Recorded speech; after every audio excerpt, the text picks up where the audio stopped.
بسم الله الرحمن الرحيم. ومن أحسن قولا ممن دعا إلى الله وعمل صالحا وقال إنني من المسلمين. تراه ما له في الأرض ولبئس ما شروا به أنفسهم لو كانوا يعلمون. وقال رسول الله صلى الله عليه وسلم إن العيافة والطرق والطيرة من الجبت. وقال رسول الله صلى الله عليه وسلم من اقتبس شعبة من النجوم فقد اقتبس شعبة من السحر.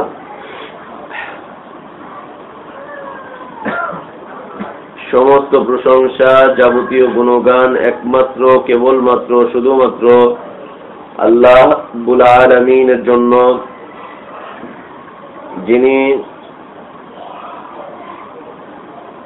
সমস্ত সৃষ্টি জগতের একক রব, যিনি সমস্ত মাখলুকাতের একক রব, যে রব আমাদেরকে মুসলিম করে সৃষ্টি করেছেন এবং হেদায়েতের পথে দিক নির্দেশনা পথ নির্দেশনা দান করেছেন, সেই রবেরই প্রশংসা আদায় করছি আলহামদুলিল্লাহ। অসংখ্য অগণিত সালাত ও সালাম আমাদের প্রিয় নবী, প্রিয় রাসূল, প্রিয় ইমাম, প্রিয় আদর্শ কেন্দ্রীয় ব্যক্তিত্ব মুহাম্মদুর রাসূলুল্লাহ সাল্লাল্লাহু আলাইহি ওয়াসাল্লামের প্রতি আল্লাহ সুবহানাহু ওয়া তাআলা যাকে সারা পৃথিবীর সকল মানুষের জন্য এবং জিন জাতির জন্য একক পথ নির্দেশনা দানকারী, একক পথ প্রদর্শক হিসেবে নির্বাচন করেছেন, নির্ধারণ করেছেন, যার আদর্শের বাস্তবায়নে রয়েছে মানুষের ইহকালীন কল্যাণ, পরকালীন নাজাত, পরকালীন মুক্তি, তার প্রতি সালাত সালাম। আল্লাহুম্মা সাল্লি আলাইহি আল্লাহুম্মা বারিক আলাইহি।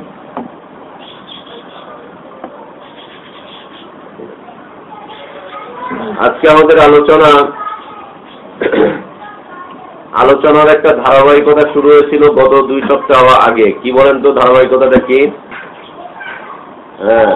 আলোচনার ধারাবাহিকতা শুরু হয়েছিল, একটা জিনিস খেয়াল রাখবেন, যে কিতাবে কয়েকটা পার্ট, মাত্র কিন্তু 8-9টা পার্ট, 8-9টা পার্ট হচ্ছে 66টা অধ্যায় বিভক্ত, 66টা অধ্যায় শাখা প্রশাখায় বিভক্ত। একটা পার্ট সম্পর্কে কয়েকটা আলোচনা, ধারার 1, 2, 3, 4 কয়েকটা আলোচনা নিয়েছে, যাতে করে মানুষের ক্লিয়ার হয়ে যায় বিষয়টা। আলোচনার ধারাবাহিকতা শুরু হয়েছিল যে এই উম্মাত যারা রাসূলের আহ্বানে সাড়া দিয়েছে, আল্লাহর আহ্বানে যারা সাড়া দিয়েছে, এই সাড়া দানকারী উম্মাত মূর্তি পূজক হয়ে যাবে। সাড়া দানকারী উম্মাত মূর্তি পূজক হয়ে যাবে, শিরকের মধ্যে পরিপূর্ণভাবে প্রবেশ করে একেবারে একাকার হয়ে যাবে মুশরিকের সাথে। এই উম্মত মুশরিকের সাথে একাকার না হয়ে যাওয়া পর্যন্ত কিয়ামত সংঘটিত হবে না, হবেই। এই উম্মত মূর্তি পূজক হবেই, মূর্তি পূজক হয়ে যাবে। এই উম্মত মুশরিকের সাথে একাকার হয়ে যাবে, ইহুদির সাথে একাকার হয়ে যাবে, খ্রিস্টানদের সাথে একাকার হয়ে যাবে। এই উম্মত নিজস্ব আদর্শ, তাহজিব, তামাদ্দুন যা আছে সবকিছুকে ছেড়ে দিয়ে অন্যের আদর্শ, অন্যের তাহজিব, অন্যের তামাদ্দুন, অন্যের সিস্টেম, অন্যের সবকিছুকে তারা নিজেদের ভিতরে পরিপূর্ণভাবে প্রবেশ করাবে, আর নিজের যেটা সেটাকে সে অনেক দূরে ছুঁড়ে মারবে। মনে করবে আমার যেটা সেটা হচ্ছে লাঞ্ছনার বস্তু। আজকে দেখেন না মানুষের মুখে, রাস্তায় ঘাটে মানুষ বলে, পৃথিবীতে যদি নির্দিষ্ট কোনো জাতি থেকে থাকে সেটা হচ্ছে মুসলিম। মুসলিম কিন্তু এটা বলে, হিন্দুরা বলছে না। হিন্দুরা আল্লাহর করুণা, ওদের মধ্য থেকে কিছু ব্যক্তিরা যারা রয়েছেন, যাদের জ্ঞান গরিমা আছে, তারা ইসলামের প্রশংসা করে বেড়াচ্ছে, ইসলামের বিভিন্ন দিক নির্দেশনা নিয়ে, বিশেষ করে তাদের মধ্যে যারা চিন্তাশীল মানুষ আছে। আর এইদিকে মুসলিমরা ইসলামকে এত বেশি কটাক্ষ করছে, কল্পনার বাইরে কটাক্ষ করছে। মুসলিমরা ইসলামকে কল্পনার বাইরে কটাক্ষ করছে। দেখেন আপনি আফগানিস্তানে কোরআন পুড়িয়ে দিল। এর পিছনে কিছু মূল বিষয় আছে, কেন পুড়িয়েছে তা তারা ব্যাখ্যা দিয়েছে। তারা পরবর্তী ক্ষমা চেয়ে বলছে এটা আমাদের অজ্ঞতার কারণে আমরা পুড়িয়েছি, আমরা জানতাম না এটা কোরআন প্রিয় ধর্মীয় কিতাব, আমরা জানতাম না, না জেনে আমরা এটা পুড়িয়েছি। এরপর সারা পৃথিবী থেকে নিন্দার ঝড় উঠলো। ঠিক আছে, এটা মুসলিমের ইমানের একটা পরিচয়, তাদের কোরআনকে পুড়িয়ে দিয়েছে। এটা একটা ইমানের পরিচয়, কেন কোরআন দিনী বিষয় এটা সেটা। আচ্ছা, এটা পুড়িয়েছে, ঠিক আছে, কোরআনটাকে পুড়িয়েছে, যে কোরআনকে পুরানো যে অপরাধ, আর কোরআনকে নিয়ে টয়লেটে বস্তাবন্দি করে রাখা, বাক্সের ভিতরে ভরে রাখা একই অপরাধ না বেশি? তার চেয়ে বেশি অপরাধ। কোরআনকে হিন্দুর গলায় পর্যন্ত তাবিজ চলে দিচ্ছে। গত সপ্তাহে এক হিন্দুর গলা থেকে তাবিজ খুলেছে, আমি জানিও না যে ও হিন্দু না মুসলিম। কথাবার্তা বলতেছি, ভাই এটা শিরিক, এইটা ওইটা সেইটা সব বলছে। গত শনিবারে রাত্রে মনে হয়, গত শনিবারে রাত্রে সম্ভবত, গত সপ্তাহে কথাবার্তা বলতে বলতে বড় একটা তাবিজ আল্লাহ লেখা তাবিজ দেখা আমি বুলা টুলা ওর থেকে খুলে ফেলছি। খুলবে অবসর বলতেছে, ভাই এটা তো একজন হুজুর দিচ্ছে, আমি একজন ইমাম সাহেবের থেকে নিচ্ছি, মনের আশা পূরণের তাবিজ। ভালো কথা, তারপরে বুঝানোর পরে সে তাবিজ দিয়ে দিল। দেওয়ার পরে লাস্ট থেকে জিজ্ঞেস করতেছি, ভাই আপনার নাম কি? আচ্ছা, আমার নাম সুনীল চন্দ্র দাস। আমার নাম সুনীল চন্দ্র দাস। সুনীল চন্দ্র দাস, আপনি মুসলিম না? আচ্ছা, না আমি মুসলিম না, আমি হিন্দু, আমি শীল গোষ্ঠীর, শীল সম্প্রদায়ের। আপনি আল্লাহ নাম লিখেছে, বলছে আমি এই নামটাকে খুব ভালোবাসি। আর এই যে তাবিজ হচ্ছে, এটা হুজুর দিয়েছে। পরে তার সামনে খুললাম, খুলে দেখি কোরআনে আয়াত, সূরা ইয়াসিনের আয়াত লেখা, হিন্দুর গলায় ঝুলিয়ে দিয়েছে। হিন্দু এটাকে নিয়ে বলছে, আল্লাহ বলছে লা ইয়ামাসসুহু ইল্লাল মুতাহহারুন, অপবিত্র ব্যক্তিরা এটাকে স্পর্শ করবে না। হুজুর হিন্দুর গলা দিয়েছে। অনেক হিন্দুর গলা তাবিজ দেখবেন, হুজুরদের তাবিজ।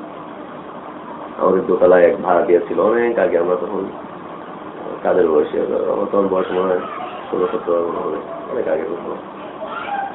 এক হিন্দু দারোগা ছিল আমাদের বাচ্চার ভাড়া। ওর বাচ্চা কাচ্চার কিছু হইলে আমার আব্বার কাছে নিয়ে আসতে ঝাড়ফুঁক করছে, আমার আব্বা ঝাড়ফুঁক করে দিচ্ছে। আর তখন আমাদের এই মসজিদে কি মাসের ছিল তাবিজ টাবিজ দিত। এই হুজুর থেকে ওর পুরো পরিবারের তাবিজ তো সব হুজুর ছিল না। এই দারোগা হিন্দু, ওর পরিবারে ছেলের গলায় তাবিজ, ওর বউয়ের গলায় তাবিজ, ওর গলায় তাবিজ, সব হুজুর থেকে তাবিজ নিয়ে আসছে। হুজুর দিচ্ছে কোরআন লেখা তাবিজ। অবমাননা, এটা অবমাননা, পুড়িয়ে ফেলা অবমাননা হচ্ছে যে এই অবমাননা অনেক বেশি। বরং কখনো কখনো তো কোরআন পুড়িয়ে ফেলা হচ্ছে যায়, কোরআনের পাতাগুলো নষ্ট হয়ে গেছে, শেষ হয়ে যাচ্ছে, এগুলো নষ্ট হয়ে গেছে, এগুলো কাজে রাখছে না, মানুষ অবমাননা করবে, তখন এটাকে পবিত্র পানিতে চুরিয়ে দাও অথবা আগুনে জ্বালিয়ে ছাইগুলোকে মাটির নিচে দাফন করে দাও। বলতে যাবে যদি ভালো নদী পাওয়া যায় নদীতে ফেলে দিতে হবে, যাতে অবমাননা হয়। তো এ হচ্ছে অবমাননা। আর এই মুসলিমরা এরা পরিপূর্ণভাবে শিরকের মধ্যে প্রবেশ করবে। ইহুদি, খ্রিস্টান, নাসারা, বৌদ্ধ, পৌত্তলিক, অগ্নি পূজক, হিন্দু, এগুলো হয়ে যাবে এই উম্মত। এই উম্মত ইহুদি হবে, খ্রিস্টান হবে, বৌদ্ধ হবে, পৌত্তলিক হবে, হিন্দু হবে, অগ্নি পূজক হবে, হয়ে যাবে এরা। এগুলো হবে তাদের আদর্শের বাস্তবায়নের মাধ্যমে, তাদের আদর্শের বাস্তবায়নের মাধ্যমে। আর এই উম্মত মূর্তি পূজক হয়ে যাবে কিভাবে? ইবাদতের মাধ্যমে। ওইগুলো হবে আদর্শের বাস্তবায়নের মাধ্যমে। আর মূর্তি পূজক হবে তারা ইবাদতের মাধ্যমে তারা মূর্তি পূজক হয়ে যাবে। কিভাবে হবে? প্রথম ধাপ হচ্ছে তারা তাদের আদর্শের বাস্তবায়ন করবে। সুনানা মান কানা ক্বাবলাকুম লা তাত্তাবিউন্না সুনানা মান কানা ক্বাবলাকুম, পরিপূর্ণভাবে। এমনকি তারা যদি তাদের আদর্শটাকে নিয়ে পালিয়েও যায়, লুকিয়েও যায়, হারিয়েও যায়, সেই হারিয়ে যাওয়া আদর্শ খুঁজে বের করে। দেখেন না, হারানো ইতিহাস বের করে নিয়ে আসে, হারানো ইতিহাস, হারানো মানিক সব তুলে নিয়ে আসে। তো যদি হারিয়ে যায়, সে হারিয়ে যাওয়া আদর্শটাকে খুঁজে নিয়ে আসবে, হারিয়ে যাওয়া ইবাদতটাকে খুঁজে নিয়ে আসবে, হারিয়ে যাওয়া পথ প্রদর্শনকে তারা খুঁজে খুঁজে নিয়ে আসবে। তো তার ধারাবাহিকতা চলছিল। প্রথম বিষয় হচ্ছে আদর্শের মাধ্যমে। এই আদর্শের বিষয়টাকে আবার কয়েকটা ধাপে নিয়ে এসেছে, বড় একটা হাদিস ছিল। তারপরে রাসূলুল্লাহ আমাদেরকে আবার সুসংবাদও দিয়েছেন যে না, মূর্তি পূজক হয়ে যাবে, তবে তোমাদের জন্য সুসংবাদও রয়েছে যে সেই অবস্থাতেও একটা সম্প্রদায় তারা পরিপূর্ণভাবে ইসলামকে মান্য করে চলবে এবং তারা বিজয় বেশে থাকবে। আল্লাহর পক্ষ থেকে তাদের উপরে সাহায্য কল্যাণ আসতেই থাকবে তাদের উপরে। দ্বিতীয় বিষয়টা হচ্ছে জাদু। দ্বিতীয় বিষয় হচ্ছে জাদু। এই উম্মত মূর্তি পূজক হয়ে যাবে জাদুর মাধ্যমে, জাদুর মাধ্যমে, জাদু শিক্ষার মাধ্যমে, জাদুর প্রয়োগের মাধ্যমে। জাদু শিক্ষা বুঝতে পেরেছেন না? সূরা বাকারার 102 নম্বর আয়াতে যে দুইজন মালাইকা আসলো সেই সময় তাদেরকে জাদু থেকে সরানোর জন্য। তারা বলছে যে ঠিক আছে, আমরা জাদু করবো, আমাদেরকে শিখিয়ে দাও। তারা শিখালো এই উদ্দেশ্যে যাতে করে এরা জাদু থেকে ফিরে চলে আসে। অতঃপর কি হলো? তারা তাদের মতো জাদুতে লিপ্ত হয়ে গেল। জাদু শিখার মাধ্যমে, জাদু করার মাধ্যমে এই উম্মত মূর্তি পূজক হয়ে যাবে, মূর্তি পূজক হয়ে যাবে এরা, মুশরিক হয়ে যাবে এরা, ইহুদি হয়ে যাবে এরা, হিন্দু হয়ে যাবে এরা, পৌত্তলিক হয়ে যাবে এরা, খ্রিস্টান হয়ে যাবে এরা। কিসের মাধ্যমে? জাদুর মাধ্যমে, জাদুর মাধ্যমে। যেই জাদু করবে সে হয় ইহুদি, নাহলে খ্রিস্টান, নাহলে হিন্দু, নাহলে পৌত্তলিক, নাহলে অগ্নি পূজক, নাহলে চন্দ্র পূজক, নাহলে সূর্য পূজক, নাহলে গাছ পূজক, নাহলে পাহাড় পূজক, নাহলে নদীর পূজক, নাহলে কুমিরের পূজক। আছে আছে। বেশি দূরে যাওয়া লাগবে না, আপনি 11 নম্বরে বিহারীপট্টিতে যাবেন। এইখানে বিহারীপট্টিতে গিয়ে আপনি খুঁজবেন যে এলাকায় কারা কারা তদবির করে, তাবিজ দেয়। ওদের কাছে গিয়ে দেখবেন যে ওরা ঘোড়ার পূজা করে, ঘোড়ার পূজা করে। ঘরে ঘরে ঘোড়া আছে। এই ঘোড়া কোন ঘোড়া জানেন? দুলদুল। ওই যে হোসেন রাদিয়াল্লাহু আনহু ঘোড়া। ঘোড়ার পূজা করে, পাগড়ির পূজা করে এবং হুসাইনের লাঠির পূজা করে। সবগুলোকে রাখা আছে, ওর সামনে বসে বসে তপস্যা করে তারপর তাবিজ করে দিতে। এইখানে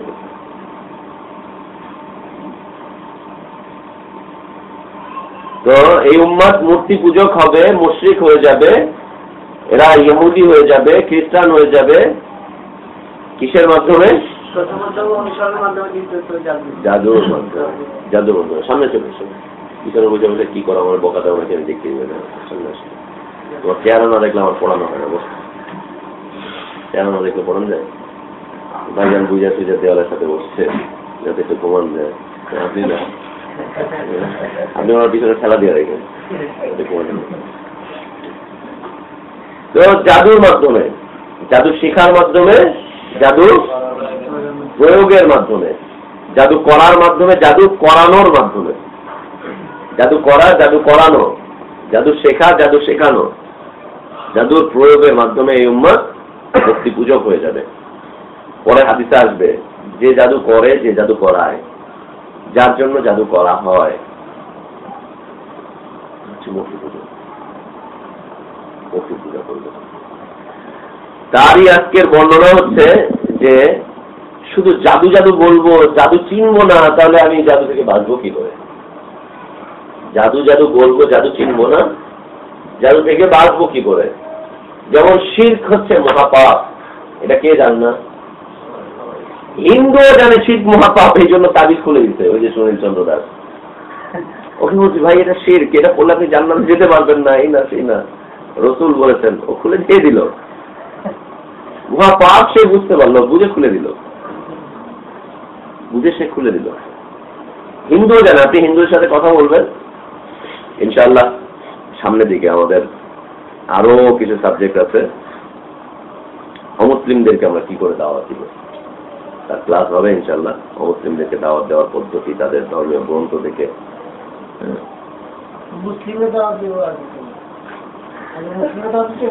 তাই আপনি কেমনে দাওয়াত পাচ্ছেন? আপনি কিভাবে পাচ্ছেন? এইভাবেই দাওয়াত দিলেন মুসলিমদেরকে, এই পদ্ধতিতেই রাসূল দাওয়াত দিয়েছেন।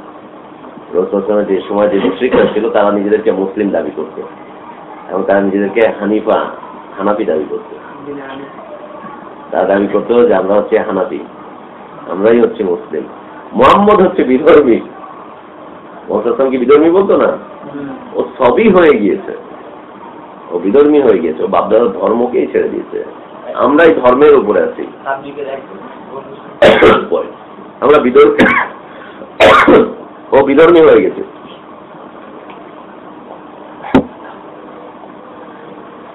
এই পদ্ধতিতেই আল্লাহ রাসূল ইসলাম মানুষকে ইসলামে দাওয়াত দিয়েছেন। এই পদ্ধতি মজা লাগে না আমার সবার কাছে, গরম না হইলে মজা নাই, গরম গরম কিছু কয় না, নর্মাল ঠান্ডা ঠান্ডা এই পদ্ধতি চলে নাকি? যেই কথাবার্তা হয় শরীরে খালি ডিপ ফ্রিজ ঢুকে, বরফ ঢুকে না, ডিপ ফ্রিজই ঢুকে যায় শরীরের ভিতরে।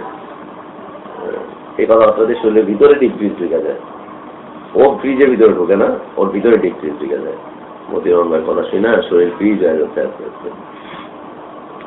এই পদ্ধতি হচ্ছে রাসূল। আপনি গরম কথা কাকে বলবেন, কার জন্য বলবেন? দেশে মুসলিম নাই, কাদের কাছে আপনি জিহাদের কথা বলবেন? জিহাদ তো করবেন মুসলিম, তাই না? একটা জিনিস খেয়াল করেন, আল্লাহ তাআলা কোরআনের যত জায়গায় জিহাদের কথা বলেছে প্রত্যেকটা জায়গায় শর্ত দিয়েছে আমানু আমানু আমানু আমানু। ইমানদাররা জিহাদ করবে, ইমানদাররা জিহাদ করবে। আর দেখুন এখন সারা পৃথিবীতে জিহাদ করছে কারা? ওদের ইমানের অবস্থা কি? ইন্নালিল্লাহ। জিহাদে যাওয়ার সময় কবর থেকে মাটি নিয়ে যায়, বুজুর্গের থেকে তাসাররুফ কামনা করে। একটা বই আমি পড়েছিলাম ছোটবেলায়, খুব মজা লেগেছিল, ছোটবেলা না 90 সালের পর পরই। আফগানিস্তানে আমি আল্লাহকে দেখেছি, পড়েছিলেন না? আল্লাহ বলছেন আল্লাহকে এই চর্মচক্ষু দিয়ে দেখা যাবে না দুনিয়ার জীবনে। জান্নাতে মুমিনদের জন্য সবচাইতে বড় নিয়ামত এটা। আল্লাহু আকবার। মুমিনরা দুনিয়ার জীবনে যত কষ্ট আছে সব কষ্ট মিটে যাবে শুধু আল্লাহকে দেখার মাধ্যমে, সব কষ্ট মিটে যাবে। এই যে দুনিয়ার জীবনে না হারাম খেতে পারছি, না সুদ খেতে পারছি, না সবার সাথে মিশে যেতে পারছি, না সবার সাথে শুনতে পারছি, না মায়ের সেভাবে সেবা শুশ্রূষা করতে পারছি, না মায়ের বাবার আদর যত্ন পাচ্ছি, শুধু দিনের কারণে, ইসলামের কারণে। কতটা কষ্ট। না ফ্যামিলির সাথে সেভাবে চলা যাচ্ছে, না সমাজের মানুষের সাথে চলা যাচ্ছে। দুনিয়ার জীবনটা কেমন যেন মনে হচ্ছে যে আমরা কারাগারের মধ্যে আছি, এমনটা মনে হয় না মুমিনদের? কেমন যেন আমরা কারাগারের মধ্যে বসবাস করছি, কেমন যেন কারাগারের মধ্যে বসবাস করছি, চাইলেই সবকিছু করতে পারি না। এই অবস্থায় যেতে যেতে যেতে যেতে একটা মানুষ একটা পর্যায়ে মৃত্যুবরণ করবে। মৃত্যুবরণ করবে, তার মুখ থেকে ও আশ চলে আসবে যে কষ্ট কষ্ট, ক্ষুধা দারিদ্র তাকে গ্রাস করবে, অনেকগুলো বিষয় তাকে গ্রাস করে নেবে। সবগুলো কষ্ট মিটে যাবে রব্বুল আলামিনকে একবার দেখার মাধ্যমে মুমিনদের, একবার দেখার মাধ্যমে মুমিনদের কষ্ট একদম মিটে যাবে। কতদিন, কত সময়, কত দীর্ঘ সময় যে মুমিনরা আল্লাহর দিকে তাকিয়ে থাকবে, আল্লাহর দিকে যে কত সময়, দীর্ঘ সময় ধরে তাকিয়ে থাকবে, ওর মনের স্বাদ মিটবে না, আল্লাহকে দেখার স্বাদ মিটবে না। এত সুন্দর আমাদের রব, এত সুন্দর আমাদের রব, এত সিফাতে কামাল তার মধ্যে, যে স্বাদ মিটবে না। সেই আল্লাহকে দুনিয়ার জীবনে নবী রাসূলুল্লাহ দেখতে পাননি, চেয়েছিলেন দেখতে পাননি। দেখতে মুমিনরা কোনোদিন দেখতে পায়নি। মুমিনদের প্রথম জামাত হচ্ছে নবী রাসূলদের জামাত, দ্বিতীয় জামাত হচ্ছে তাদের সাহাবীদের জামাত। তারাই দেখতে পাননি, তারা আল্লাহর কাছে আবেদন করেছেন, তাদের মধ্যে হতে কেউ কেউ, তারা দেখতে পাননি। আর এখন সকাল বিকাল আল্লাহকে দেখেন। সেই বই আফগানিস্তানে আমি আল্লাহকে দেখেছি, তার মধ্যে বিভিন্ন বিষয় তুলে ধরেছে যে আল্লাহকে সচক্ষে তারা দেখতে পাচ্ছে মুজাহিদরা। তো কার জন্য জিহাদ করলো, কার জন্য জীবন উৎসর্গ করলো, কার জন্য করলো, কার জন্য করলো? একটা পর্যায়ে আরবরা যারা আফগানিস্তানে ছিল তারা সবাই টোপলা টাপড়ি নিয়ে চলে গেল আফগানিস্তান থেকে। ওরা এসেছে এখানে জিহাদ করতে, যুদ্ধ করতে, ইসলামের সপক্ষে। আসার পরে এখানে দেখতে যে যাদের সপক্ষে এসে যুদ্ধ করতে যাচ্ছে তারা পৃথিবীর বড় বড় মুশরিক,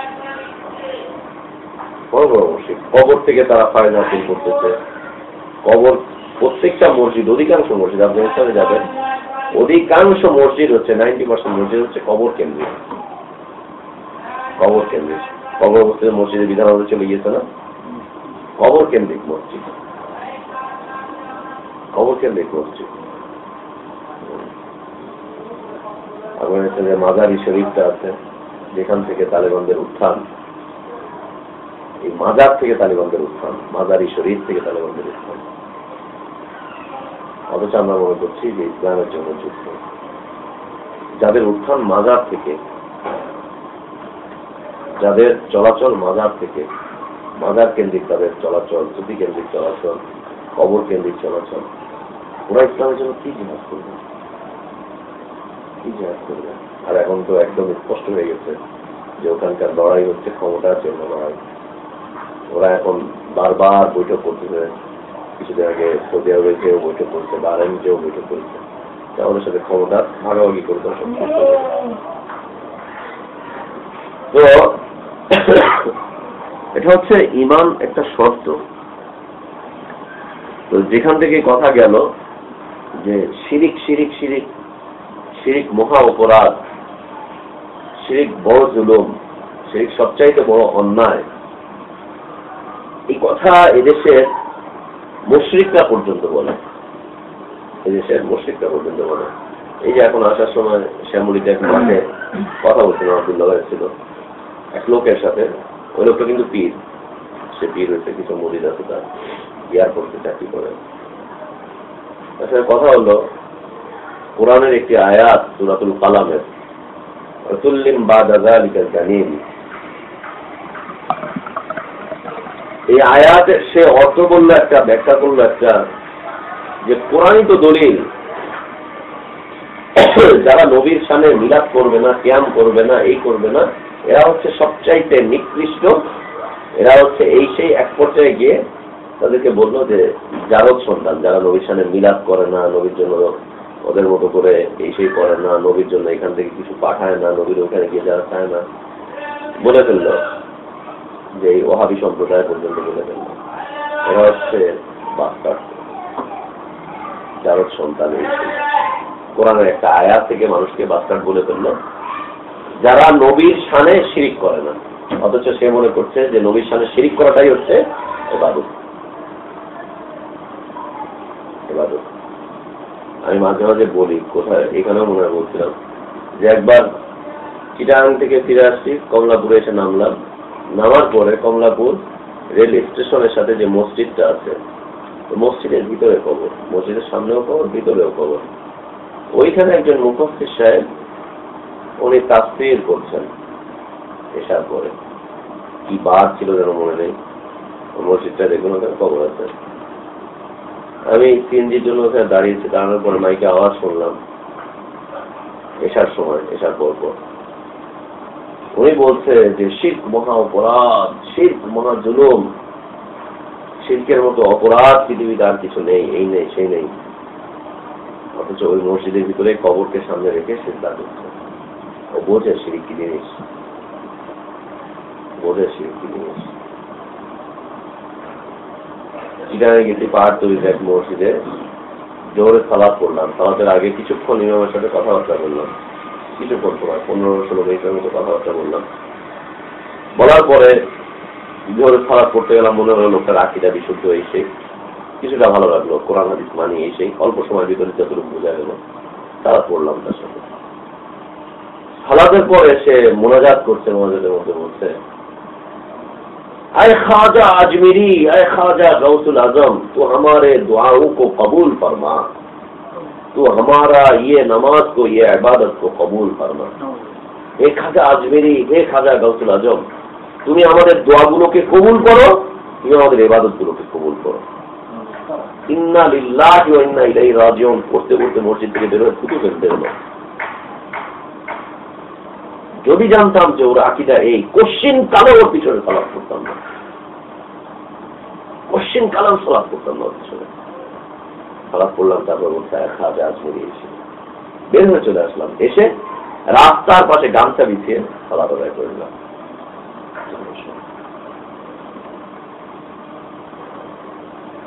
ওর সাথে সালাতের আগে কথা বলছে, হ্যাঁ শিরিক করা অপরাধ, বিদআত করা অপরাধ, এটা ওইটা সেটা। ও বোঝে শিরিক কি জিনিস, বোঝে। যদি বুঝতো ও বলতো যে খাজা আজমেরি তুই আমার দোয়াকে কবুল কর, কোনদিন বলতো তুই আমার ইবাদতকে কবুল কর, কোনদিন বলতো? ও বোঝে না শিরিক কি জিনিস। এই জন্য শিরক বলার সাথে সাথে শিরকের ব্যাখ্যা আসতে হবে, ব্যাখ্যা আসতে হবে। ঠিক জাদুবিদ্যা মূর্তি পূজার বিদ্যা, জাদুর শিক্ষা মূর্তি পূজার শিক্ষা, জাদুর কার্যক্রম হচ্ছে মূর্তি পূজার কার্যক্রম, জাদু করা হচ্ছে মূর্তি পূজা করা। এই যে জাদুটা, এই জাদুর যদি ব্যাখ্যা না থাকে তাহলে আমরা জাদু থেকে বাঁচতে, মৌখিক এই কথাটুকু দিয়ে মানুষ বেঁচে থাকতে পারবে না, মৌখিক এই কথাটুকু দিয়ে মানুষ বেঁচে থাকতে পারবে না, ও টিকতে পারবে না মৌখিক এই কথাটুকু দিয়ে, বিলকুল টিকতে পারবে না। আপনি যান, এই যে আমাদের 1 নম্বরে শাহ আলীর মাজার, এখানে প্রতি মঙ্গলবার, সম্ভবত আগে মঙ্গলবার ছিল, চেঞ্জ হয়েছে কিনা যায় না, এখানে প্রতি মঙ্গলবার মাগরিবের পরে কোরআনের তাফসীর হয় মাজারে, মাজার মসজিদে মাইকটা এক চারদিকে লাগানো, বিশিষ্ট মুফতিয়ানে ইজম, উলামায়ে কেরাম তারা ওখানে এই মাজারে কোরআনের তাফসীর করেন। দুর্ভাগ্যজনক সত্য হচ্ছে তার মধ্যে অনেকে আমার পরিচিত। যাই হোক, তো ওখানে তাফসীর করেন, ওখানে তাফসীর শুনতে গিয়ে দেখবেন যে তারাও কোরআনের তাফসীর করছে, আবার মাজার কেন্দ্রিক সবকিছু চলছে, ওইখান দিয়েই প্রবেশ করছে, ওখান থেকেই বেরোচ্ছে, এবং তাফসীরের শেষে আউলিয়া কিরামের জন্য তাদের শানে বিভিন্ন ধরনের দোয়া দুরূদ পাঠ করছে, তাদের ওসিলা নিয়ে, ওই মাজারের ওসিলা নিয়ে আল্লাহর কাছে দোয়া করছে, মাজারের ওসিলা নিয়ে দোয়া করছে। মাজারের ভিতরে গিয়ে তাফসীর করা এ রাসূলের আদর্শ না, কোন নবীর আদর্শ না, কোন সাহাবীর আদর্শ? কেন হচ্ছে? তো জাদু, জাদুটা কি? জাদু হচ্ছে একটা পণ্য, জাদু হচ্ছে একটা পণ্য যার ক্রয় মূল্য হচ্ছে ঈমান, যার ক্রয় মূল্য হচ্ছে ঈমান। দিবেন, জাদুকে কিনে আনবেন, ঈমান দিবেন, জাদুকে কিনে আনবেন, তার সাথে কিছু টাকাও কিন্তু দিতে হবে। খালি ঈমানই দিবেন তা হবে না, কিন্তু কিছু টাকাও দিতে হবে, টাকাও দিতে হবে। আলহামদুলিল্লাহ বলছেন, তো কিছু টাকাও দিবেন, জাদুও কিনে আনবেন, ঈমানটাকে দিয়ে চলে আসবেন। এর বিনিময়ে 2টা পুরস্কার পাবেন। একটা হচ্ছে দুনিয়ার জীবনে নিরাপত্তাহীনতা, অশান্তি, অকল্যাণ, আর আখিরাতের জীবনে আগুন, একদম আগুন। তো এই জাদু, আজকের আলোচনায় কয়েকটা বিষয় চলে আসবে, 10টার মতো জাদুর ব্যাখ্যা দিয়েছেন আল্লাহ রাসূল সাল্লাল্লাহু আলাইহি ওয়াসাল্লামের কথা থেকে। এর মধ্যে একটা হাদিস সম্পর্কে এখানে বাংলাদেশ থেকে যে ছাপা কিতাব, এখানে এরা মন্তব্য করেছে নাসিরউদ্দিন আলবানী রাহিমাহুল্লাহ রিয়াজুস সালেহিনের তাকরিজ থেকে, যে হাদিসটি দুর্বল, কিন্তু অধিকাংশ মুহাদ্দিসিনরা বলেছেন হাদিসটি হচ্ছে হাসান, এবং তারা এখানে লিখে হচ্ছে হাদিসটি হাসান মারফু। তো যাই হোক, এর অর্থের সাথে কোরআনের সাথে মিল রয়েছে। দ্বিতীয় একটা হাদিস সম্পর্কেও বলা হয়েছে যে হাদিসটি দুর্বল, কিন্তু এই হাদিসেরও অর্থের সাথে মিল রয়েছে। তো এখানে কয়েকটি প্রকার যে আল্লাহ রাসূল সাল্লাল্লাহু আলাইহি ওয়াসাল্লাম বলেছেন, তাকে বলতে শুনেছেন একজন সাহাবী যে রাসূল সাল্লাল্লাহু আলাইহি ওয়াসাল্লাম বলেছেন, ইন্নাল আয়াফাতা ওয়াত-তুরুকা ওয়াত-তিয়ারাতা মিনাল জিবতি। জিবত মানে কি? জাদু। জিবত মানে হচ্ছে জাদু। এই জাদুর ব্যাখ্যা দিচ্ছেন ইন্নাল আয়াফাতা ওয়াত-তুরুকা ওয়াত-তিয়ারা। ইয়াফা, তুরুক, তিয়ারা। ইয়াফা, তুরুক, তিয়ারা। ইয়াফা, তুরুক, তিয়ারা। তিনটা হচ্ছে জিবতের অন্তর্ভুক্ত, মানে হচ্ছে জাদু। আচ্ছা, ইয়াফাটা কি? ইয়াফা হচ্ছে ভাগ্য গণনা করা। ইয়াফা হচ্ছে ভাগ্য গণনা যে করে, যেভাবে করা হয়, যেইভাবে ভাগ্য গণনা করা হয়, যে সিস্টেম দিয়েই করা হোক, সেটাকে কি বলে? ইয়াফা বলে। এটা পাখি উড়িয়ে করা হতে পারে, ঘুড়ি উড়িয়ে করা হতে পারে, চিল উড়িয়ে করা হতে পারে, এটা কাঠি দিয়ে করা হতে পারে, এটাকে এইভাবে চোখ বন্ধ করে করা হতে পারে, যেভাবেই করা হোক ইয়াফা। এটা হচ্ছে কি? জাদু। ইয়াফা হচ্ছে জাদু, ভাগ্য গণনা করার সিস্টেম।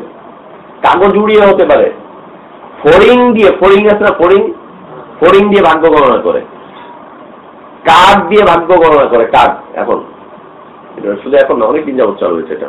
কাঠ দিয়ে ভাগ্য গণনা করে, টিয়া পাখি দিয়ে ভাগ্য গণনা করে। দেখেছেন না? হাঁটি হাঁটি পা পা, যেখান খুশি সেখান যা, ও গিয়ে একটা চিঠি উঠিয়ে নিয়ে আসে। টিয়া দিয়ে করছে, পাখি উড়িয়ে ভাগ্য গণনা করছে, অথবা যে কোনো কিছু উড়িয়ে ভাগ্য গণনা করছে, অথবা হাঁটিয়ে হাঁটিয়ে করছে। এটা হচ্ছে জাদু।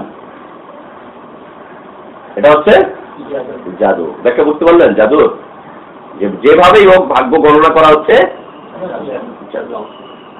যেভাবে হোক ভাগ্য গণনা করা হচ্ছে জাদু। তোরকা, তোরক, তোরকটা হচ্ছে রেখা অঙ্কন করে যে কোনো কিছু করা, ভাগ্য গণনা করা, এটা হচ্ছে জাদু। রেখা অঙ্কন করে ভাগ্য গণনা করা হচ্ছে জাদু। এই তোরক শব্দটা আসে হচ্ছে মাটিতে রেখা অঙ্কন করে। এখন তো বিজ্ঞানের যুগ, মাটি পর্যন্ত কে যায়, দরকারটা কি? আর যাদের অট্টালিকা আছে, মাটি পাড়াবার সময়টা কোথায়? তো এখন তারা কি করে করবে? মাটিতেই যাবে, না দরকার নেই, কাগজ কলম, কাগজ কলম। তোরকটা হচ্ছে মাটিতে, মাটি এইভাবে আছে, ওইখানে গিয়ে এরা এইভাবে করে রেখা অঙ্কন করে, এইভাবে করে রেখা অঙ্কন করে, আঙ্গুল দিয়ে করে, ছুরি দিয়ে করে, কাঠি দিয়ে করে। এই মাটিতে রেখা অঙ্কন করে ভাগ্য গণনা করা, এটা হচ্ছে জাদু। মনে রাখতে হবে যে শিরিক শিরকি থাকবে, মূল বিষয় ঠিক থাকবে, রং পরিবর্তন হবে, ভাষার পরিবর্তন হবে, কণ্ঠের পরিবর্তন হবে। বলছিলাম না আগে, রং, ভাষা, কণ্ঠের পরিবর্তন হবে, মূল বিষয়টা ঠিক থাকবে। এই যে রেখা টানাটা, এইটা ঠিক থাকবে। এটা আগে ছিল মাটিতে, তারপরে এটা চলে এসেছে কাগজে, এরপরে চলে এসেছে তামা কাঁসার প্লেটে, তারপরে চলে এসেছে ওই যে চীনা মাটির প্লেটে, এখন এটা চলে এসেছে কম্পিউটারাইজ পদ্ধতিতে। জানেন না কম্পিউটারাইজ পদ্ধতিতে এখন ভাগ্য গণনা করা হচ্ছে? কম্পিউটারাইজ পদ্ধতিতে। ওইখানেও গিয়ে দেখবেন কম্পিউটারের স্ক্রিনে ওর রেখা টানছে, এইভাবে করে টানছে, এখানে একটা রেখা, এই মাথায় একটা তীর দিচ্ছে, ওই মাথায় একটা জুতা লাগানো আছে, ওই মাথায় একটা তেনার মতো কি এসেছে, এই মাথায় একটা চিল উড়ে যাচ্ছে। কম্পিউটারাইজ পদ্ধতি, সব কিন্তু রেখা টানছে। তার মানে মাটিটা এখন চলে এসেছে কম্পিউটারের স্ক্রিনে, মাটিটাই চলে এসেছে প্লেটে, মাটিটাই চলে এসেছে কাগজের উপরে, হ্যাঁ, তামা কাঁসার মধ্যে চলে এসেছে, এই মাটিটাই চলে এসেছে এখন। এটা হচ্ছে জাদু। মনে থাকবে তো? যেখানেই দেখবেন কোনো কিছুর মধ্যে রেখা টেনে রেখেছে, ঘর ঘর কেটে রেখেছে, ক্রস করে রেখেছে, এটা হচ্ছে জাদু। ঢাকার একজন বড় মুফতি সাহেবকে একজন লোকের ব্যাপারে আমাকে সাথে নিয়ে অনেকদিন আগে, আপনার প্রায় 12-13 বছর আগে, আমাদের এই যে সিএমবিটা আছে, গণপূর্ত বিভাগের যে কারখানাটা, এটা তো আগে আমাদের খেলার মাঠ ছিল, আমরা খেলতাম এসে, ভিতরটা পুরো ফাঁকা ছিল। আমাকে নিয়ে গেল যে একটা তদবির করবো চলো, অনেক আগে তদবির করবো চলো, এই আমার খুব আদর করতো। ঠিক আছে চলেন। তো উনি ওখানে গিয়ে পানি ছিল একটা বোতলে, পানির মধ্যে ফু দিল, বলছে আমার মধ্যে যদি কোনো প্রকার কম্পন দেখো, পরিবর্তন দেখো, তাহলে আমার এই পানিটা আমার মুখের উপরে ছিটাবা। একজন মুফতি সাহেব, বড় মুফতি সাহেব মিরপুরের। তো পানি ছিটাবা। এরপরে সে আমার সামনে বসে বসে এই চাকু দিয়ে এইভাবে কাটতেছে, একটা করে দাগ দিচ্ছে, কি যেন পড়ছে, আর আবার একটা দাগ দিচ্ছে, কি যেন পড়ছে, আবার একটা দাগ দিচ্ছে, কি যেন পড়ছে। এরপরে এইভাবে করলো। একটু বলে দেখি এই যে মাটির রংটার মধ্যে পরিবর্তন হচ্ছে, মাটির কালারের মধ্যে কেমন যেন পরিবর্তন দেখা দিচ্ছে। এরপরে কিছুক্ষণ পর্যন্ত সে কি সব করলো, পরে টরে এটাকে একদম নিচিয়ে দিল। জিজ্ঞেস করলাম, বলছে যে এখানে কি কথা বলছেন, আমার সাথে কথা হবে। তো পরিবর্তন হয়ে যাচ্ছে একটুখানি। এরপরে বড় মুফতি সাহেব জিজ্ঞেস করার মধ্যে কি আছে, বলছে যে তদবির করলো, কার ইয়েতে যেন কি সমস্যা আছে। উনি কাটার পরে দেখতে পেল যে ওর সমস্যা আছে, রং পরিবর্তন হয়ে গেছে। তারপরে তাকে মিটিয়ে দিয়ে দিল, বললো যে হ্যাঁ কাটা হয়ে গেছে, ওর উপরে সমস্যা ছিল, সমস্যাটা কেটে দিলাম। ভাগ্যে সমস্যা ছিল, সমস্যা কেটে দিয়েছে। বিষয়টা তো এরকম, আপনার উপরে সমস্যা আসতেছিল, আমি ওইটাকে কাটাকাটি করে দিলাম, তার মানে আমি আপনার ভাগ্য থেকে যে দুর্ভাগ্য ছিল এটাকে আমি মিটিয়ে দিলাম। জাদু হচ্ছে তুরুক, মনে থাকবে তো? আপনার আবার ওইটা তুরুক মনে করেন না, যে কি যেন করেন না, ওটা তুরুক মনে করেন না, এটা হচ্ছে জাদুর তুরুক। হ্যাঁ, ওটাও কিন্তু কাটাকাটি করে, ওটাও তুরুক, এই জন্যই তুরুক বলছে। এটাকে কাটে না, খালি ভাব করে কাটে, কি করে না করে।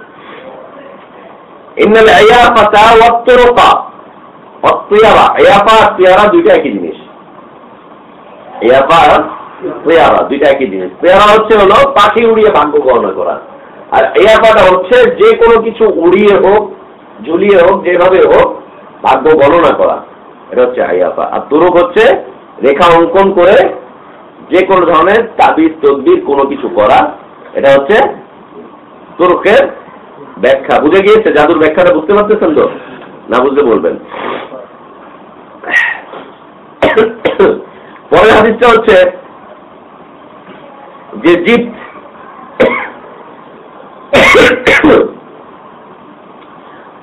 পরের হাদিসটা হচ্ছে যে আল্লাহ রাসূল সাল্লাল্লাহু আলাইহি ওয়াসাল্লাম বলেন,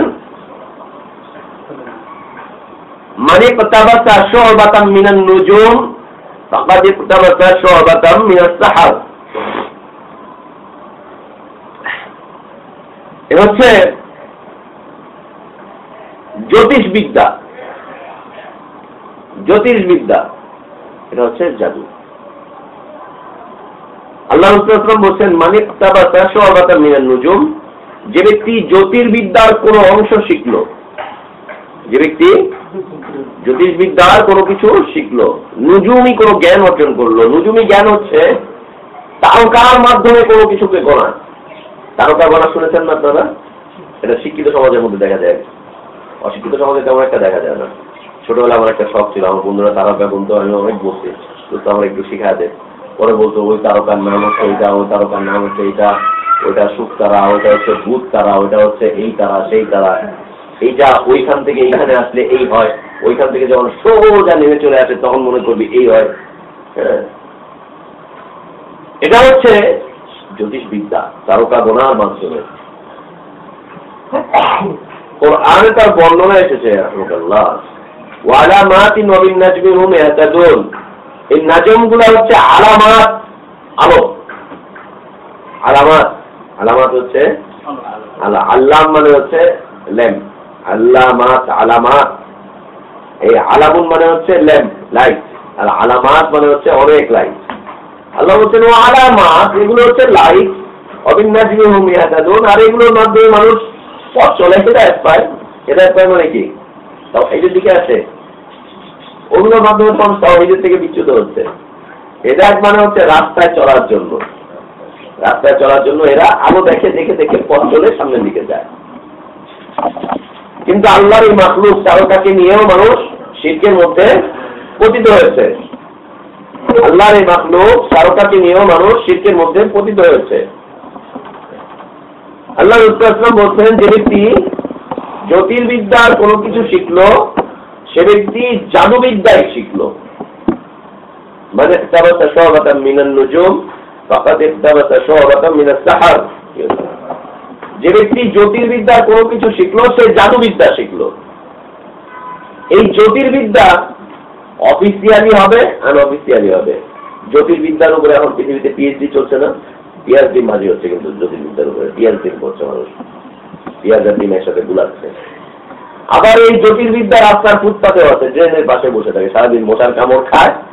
আর এই নতুন একটা জ্যোতিষী আপনারা দেখবেন 10 নম্বরে গোলচক করে, শয়তান 1000 টাকা তসবিহ এখানটায় লাগিয়ে এরপর কি কি সব গুনে খাজার ওই রশি ওখানে ঝুলানো, হ্যাঁ, আর ওটা দিয়ে দেখে। আর ওর সাথে আরেক শয়তান আছে পাগড়ি পরা, চিল্লার সাথী, ওর ওইখানে বসা দেখবেন। একটাকে দেখবেন যে ও আসে ওরা দুপুরবেলা ঠিক 11:30 12টার সময়, ও চিল্লা দিয়েছে। ওর কথা আমি ওর সাথে কথা বলছি, বলছে আমি চিল্লার সাথী, তুমি চিল্লার সাথী এসে এত বড় গাড়ি পাগড়ি টাগড়ি দিয়ে এসে এখানে বসে থাকে। আপনি যেগুলো করেন সেগুলো মানুষের কল্যাণ করতেছে, সমস্যা কি? আল্লাহ বলছেন উখরিজাত লিন-নাস তা'মুরুনা বিল মা'রুফ, আমি মানুষের ভালো কাজ করি, সৎ কাজের জন্য তোমাদেরকে বের করা হয়েছে, এটা ভালো কাজ, সৎ কাজ। বাস বুঝিয়ে দিল। আর কি বলবেন? হ্যাঁ, কোরআন থেকে বুঝাই দিয়েছে। তো ও কথাটাকে বড় দাড়িওয়ালা অনেক জ্যোতিষীকে দেখবেন বড় দাড়ি আছে, এই সেই করছে, এর অবস্থা চেঞ্জ হচ্ছে, অবস্থা চেঞ্জ হচ্ছে।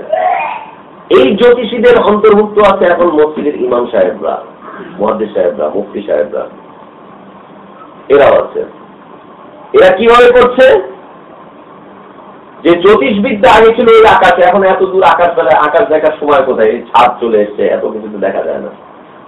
এখন আকাশ দেখে দেখে আপনার ভাগ্য করবে, রাতের বেলা তখন ঘুমের সময় সম্ভব না, রাতের বেলা অনেক কিছু করার সময়।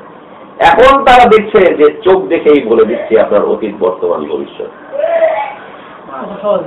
চেহারা দেখেই বলে দিচ্ছে অতীত বর্তমান ভবিষ্যৎ, কণ্ঠ শুনেই বলে দিচ্ছে অতীত বর্তমান ভবিষ্যৎ। হাতের এই নখগুলো দেখে বলছে, হাতের নখ দেখবেন টিপবে, যারা যে তাবিজ তদবির করে জিন ছাড়া, ওদের কাছে যাবেন, যাওয়ার পরে আপনার হাতের নখ ধরে টিপবে, টিপার পরে আপনি প্রচন্ড রকম ব্যথা পাচ্ছেন, অবশ্যই আমি দেখছি দেখছি দেখছি, এই দেখো তোমার এখানে পরিবর্তন হচ্ছে, রঙের পরিবর্তন হচ্ছে। রঙের পরিবর্তন মানে একটু পরে কালো হয়ে যাবে, তারপরে নীল হয়ে যাবে, তারপরে লাল হবে, এরপর সাদা ফ্যাকাশে হয়ে যাবে, ছেড়ে দিলে আবার আর এক রকম আসবে। এই যে তোমার এখানে এই সমস্যা, এই নখ দেখে আপনার সবকিছুকে নির্ণয় করছে। দেখেছেন আপনারা এগুলো? নখ দেখে দেখেন নাই? দেখেন নাই? দেখবেন। আল্লাহ তাআলা যে কত জাহেলিয়াত দেখিয়েছেন আমাকে, এই নখ দেখে এইভাবে টিপে টিপে বলবে। অথচ এই নখটা জিন ধরা হোক না ধরা হোক, আপনি নখ যে কোনো মানুষের টিপে ধরে দেখেন, কালার চেঞ্জ হচ্ছে। নখ দেখে বলবে, হাতের এই কট দেখে বলবে, হাতের আঙ্গুলগুলোকে বলবে তুমি এইভাবে আঙ্গুল মিশাও, এভাবে মিশতেছে না। এই যে ফাঁকা দেখা যাচ্ছে, এই ফাঁকাটা হচ্ছে তোমার জাদু, তোমার অতীতে সমস্যা হচ্ছিল, ভবিষ্যতে তোমার সমস্যা আছে। হাতের এই ফাঁকা কেউ কোনদিন মিটাতে পারে না। যদি এই ফাঁকাকে এইভাবে মিটাতে চায় জোর করে, এই রগগুলো দেখা যাচ্ছে, একটু পরে দেখা যাবে যে অবশ হয়ে যাচ্ছে, মিটাতে চেষ্টা করে। ওই যে এই ফাঁকা, এটা হচ্ছে তোমার সমস্যা।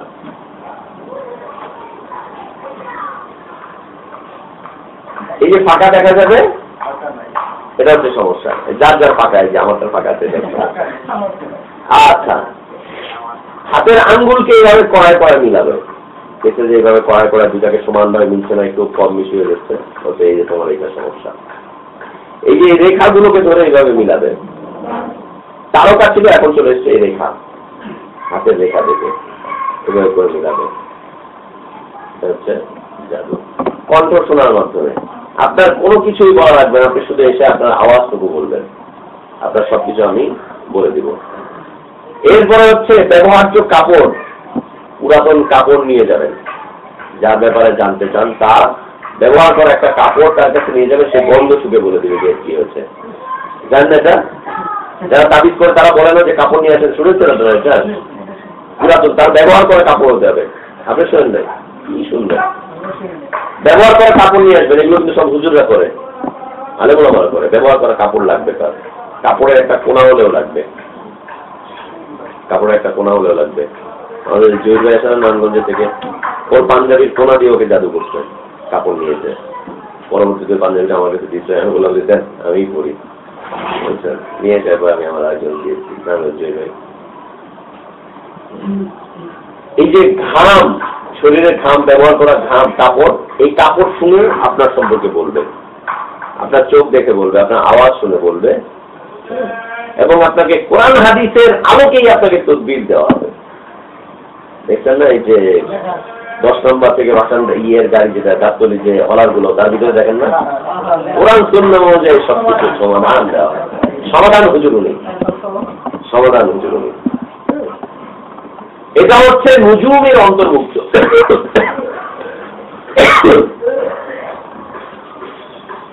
এই সব কিছু কিন্তু এত কিছু বললাম, এটা হচ্ছে নুজুমের ব্যাখ্যা, জ্যোতির্বিদ্যার ব্যাখ্যা। এটা এই জ্যোতির্বিদ্যার ব্যাখ্যার মধ্যে হচ্ছে আরেকটা আছে, আমি আপনাদেরকে যেতে বলবো না, কারণ হাদিস আসছে তারপরে, যদি সেখানে যান হলাত কবুল হবে না, এই না সেই না, যেতে বলবো না।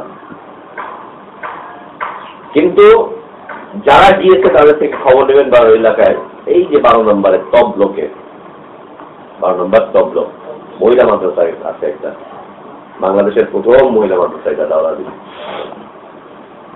এই মাদ্রাসার একজন ডোনার আছে, চরমনাই পীরের খলিফা হয়, এত মোটা, আমার মতো 7 জন 8 জন হবে, কালো লোকটা, ভাঙ্গা চোরা বস্তির ভিতরে থাকতো। এখন সে অনেকগুলা বাড়ির মালিক, পাঁচেরও জিপ নিয়ে চলে, অনেকগুলো বাড়ির মালিক, সে ঢাকা শহরে অনেকগুলো বাড়ির মালিক। ওই মাদ্রাসার বড় একজন ডোনার সে, এবং কিতাবখানা মাদ্রাসা আছে, ওই মাদ্রাসার প্রধান ডোনার সে, একটা মসজিদের সভাপতি। তার ওইখানে গেলে আমি গিয়েছি আগে, সে হচ্ছে আংটি হুজুর নামে পরিচিত। শুনেছেন আপনারা 12 নম্বরে আংটি হুজুর? আংটি হুজুর শুনেননি? 12 নম্বরে আংটি হুজুর আমাদের এই যে আগের কমিশনার ছিল এলাকার আব্দুল আজিজ, মারা গিয়েছে, ওর ভাতৃ জামাই আংটি হুজুর, লেখাপড়া কিছু জানে না। এই আংটি হুজুর ওই এলাকার আশপাশে, ওই বাড়ির আশপাশে গেলেই তার ব্যাপারে খবর জানতে পারবেন। তো তার কাছে যাওয়ার পরে আপনাকে জিজ্ঞেস করবে যে কি নাম, বলবেন আমার নাম আব্দুল্লাহ। আবার জিজ্ঞেস করবে নাম কি? আব্দুল্লাহ। কি নাম? আব্দুল্লাহ। 3 বার জিজ্ঞেস করবে। জিজ্ঞেস করার সাথে সাথে তার এই এক একটা আঙ্গুলে 3টা 4টা করে আংটি আছে, এক একটা আঙ্গুলে। এই 4টা 5টা আঙ্গুলে 20-22টা আংটি আছে। এই আংটিগুলোর পাথরগুলো থাকে এই সাইডে, এই পাথরগুলো আপনার সাইডে আছে, কিন্তু আপনি পাথর দেখতেছেন, কিছু দেখতে পাবেন না। এই আপনি যখনই নাম বলছেন আংটিগুলোকে ঘুরিয়ে নেবে, ঘুরিয়ে বলতে থাকবে আব্দুল্লাহ তুমি এই কাজ করেছিলে, এই কাজ করেছিল, তোমার বাড়িতে এই সমস্যা আছে, তোমার আত্মীয় স্বজনরা তোমার সাথে এই ব্যবহার করছে, তোমার সামনের দিকে এই সমস্যা, তোমার এই সমস্যা। এই যেন সে টেলিভিশনে স্ক্রিন দেখছে, দেখে দেখে সব বলে দিচ্ছে। এই 12 নম্বরে এইভাবে দেখে দেখে সব বলে দিচ্ছে, শুধু নাম জিজ্ঞেস করার মাধ্যমে। মাঝে মাঝে ডিস্টার্ব হয়ে যায়, মাঝে মাঝে ডিস্টার্ব হয়ে যায়, তখন সে বাপের নাম জিজ্ঞেস করে। এরপরে যদি আবার ডিস্টার্ব হয়ে যায় তখন বলবে যে তোমার ব্যবহার করা একটা কাপড় নিয়ে এসো, তারপর সে তদবির দেয়। আমি অনেক আগে এই রোডে আমার এক বন্ধু আছে, এখন সৌদি আরবে থাকে, ও আর আমি গেছি অনেক আগে দুষ্টমি করতে করতে এলাকায় আড্ডা মারতাম। আর ওর যে প্রধান খাদেম ছিল আব্দুল কুদ্দুস খান, সে ছিল আমার ক্লাসমেট, ওইখানেই বাসা।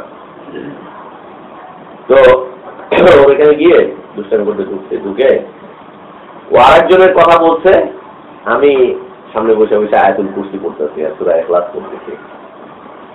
ওর তো ডিস্টার্ব হচ্ছে, ওর আংটি চলতেছে না।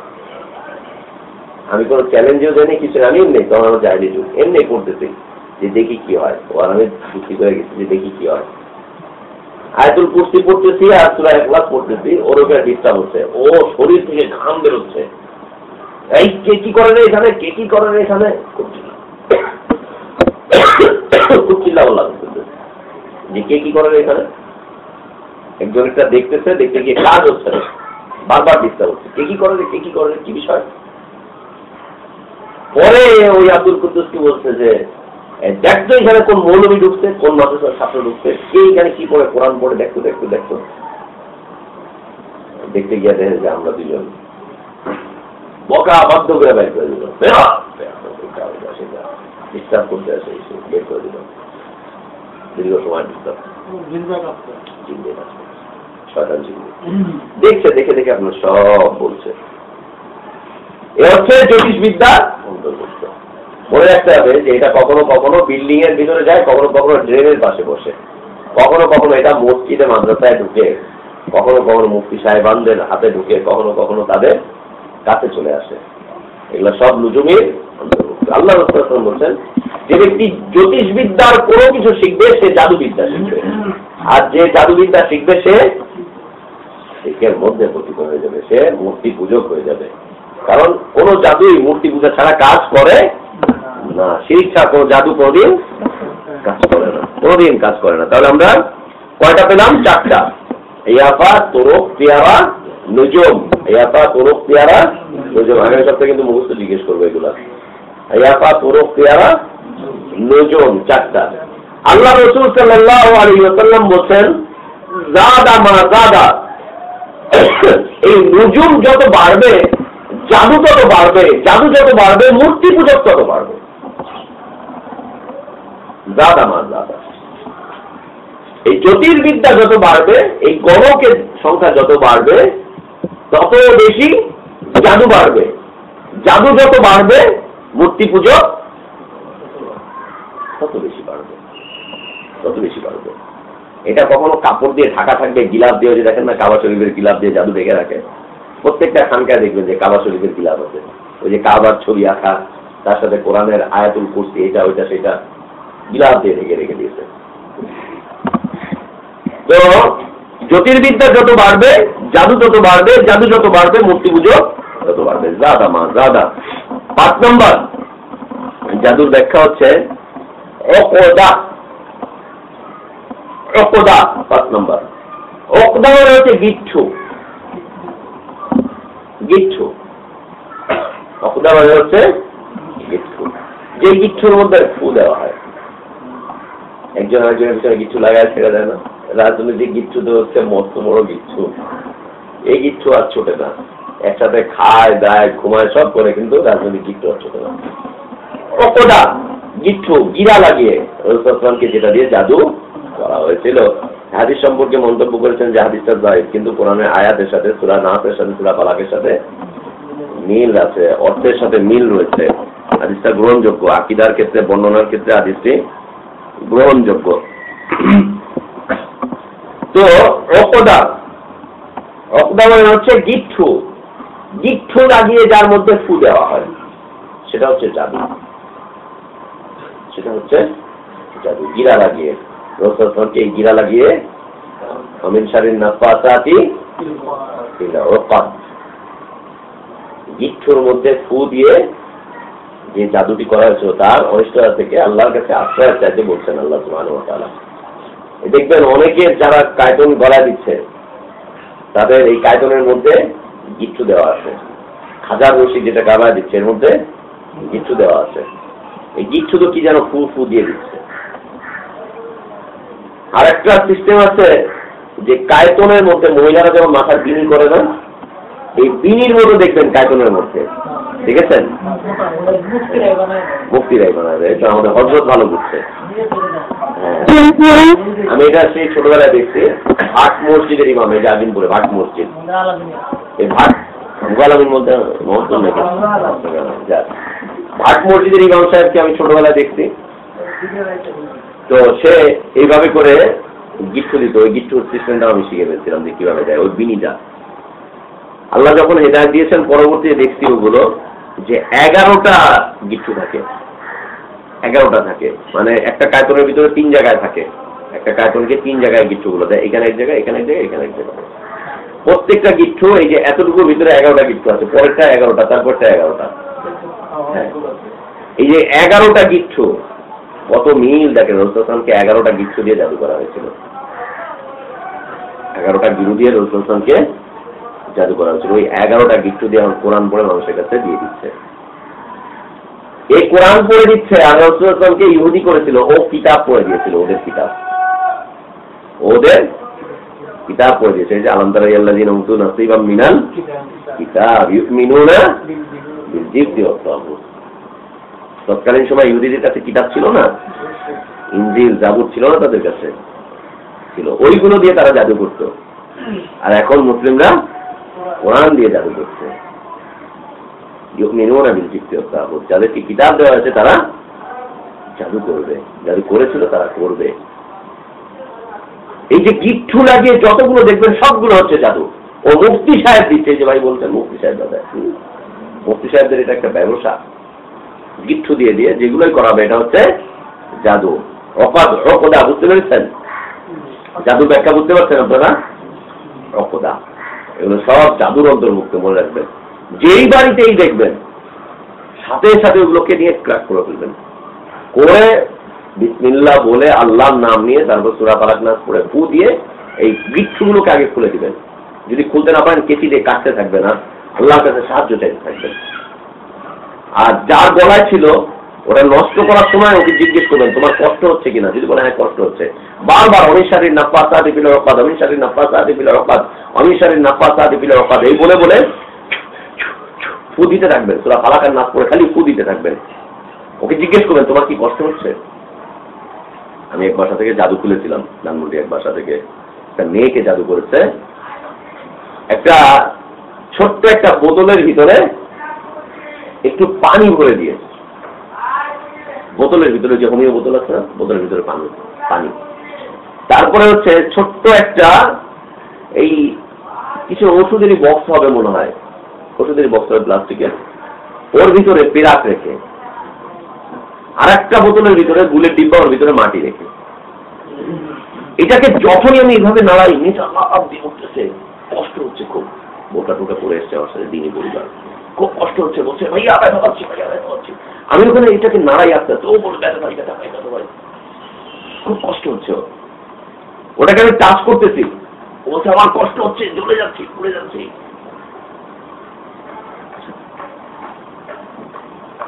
ওটাকে আস্তে আস্তে বিসমিল্লাহ বলে আল্লাহর নাম নিয়ে খুললাম, খুলে ওর মধ্যে বারবার করে ফু দিচ্ছি, সূরা ফালাক আর নাস পড়ে ফু দিতে দিতে দিতে আস্তে আস্তে বলছে এখন একটু কমছে, একটু কমছে, একটু কমছে। অনেক সময় লাগলো এই জাদুটাকে নষ্ট করতে, অনেক সময়, অনেক কষ্ট হচ্ছে ওটা নষ্ট করতে।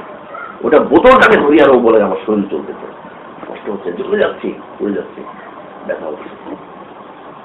ওর বাসার কাজের মহিলাই কাজটা করছিল, একজন থেকে টাকা খেয়ে। তো হচ্ছে অমিশারীর নাফাসাতি উকাদ, গিট্টু লাগিয়ে তার ভিতরে করেছে। এই গিট্টুটা মনে রাখবেন, এটা এক সময় সুতার মধ্যে ছিল, এখন এটা তামার মধ্যে চলে এসেছে। এই যে তামার বালাগুলো ব্যবহার করছে না, ওর মধ্যে দেখবেন গিট্টু দেওয়া আছে,